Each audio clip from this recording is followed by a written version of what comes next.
The Russian forces are now advancing at their fastest pace since the early days of the Ukraine war in 2022. They've captured an area that is said to be half the size of London in just the last 30 days.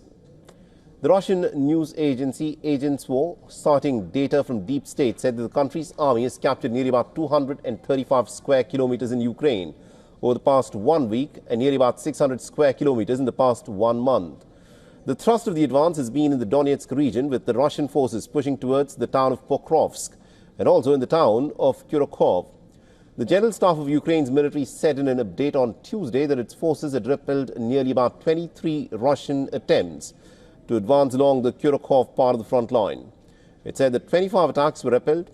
The military experts have said that it is a matter of time before the Russian troops take full control of Kurokov. Meanwhile, Russia has said that it is preparing some retaliatory measures. The Russian defense minister cited Ukraine's use of US-produced ATACMS missiles twice over the last 2 days. The first one took place on the 23rd of November, and 2 out of the 5 missiles that were launched at a Russian S-400 air defense system hit the target, damaging its radar system in the second attack on the 25th of November. 8 missiles were aimed at the Kirk's Vostochny airport, which also hosts a military base, and 1 missile reached the target, wounding 2 soldiers. This is what the ministry has said in a statement. Now, the ministry has also released photographs to show what it claims to be the remains of a long-range missile. It said that the situation is under control and retaliatory measures are being prepared. Meanwhile, the United States has said that it will continue to surge security assistance to bolster Ukraine's defense against Russia. The U.S. Secretary of State Antony Blinken raised Russia's deployment of North Korean troops in its war with Ukraine in a meeting of the Group of 7 democracies. He labeled it as a matter of grave concern for the G7. The relationship between Russia and North Korea is a two-way street. We see what North Korea is doing for Russia and Ukraine right now with the troops, but we also are looking attentively at what Russia is and may be doing for North Korea, including potentially boosting its missile and nuclear capacity.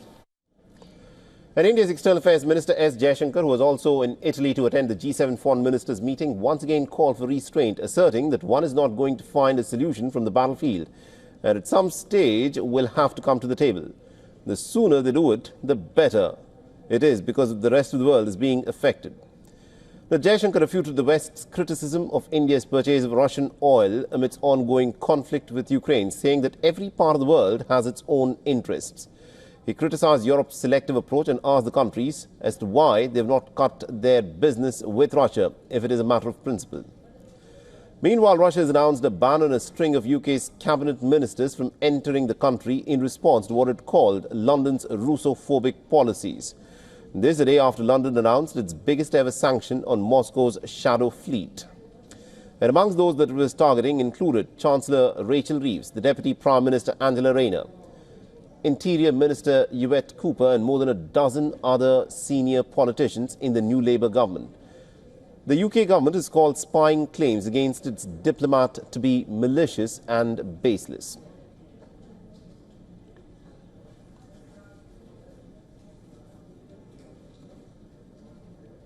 For all the latest news, download the WION app and subscribe to our YouTube channel.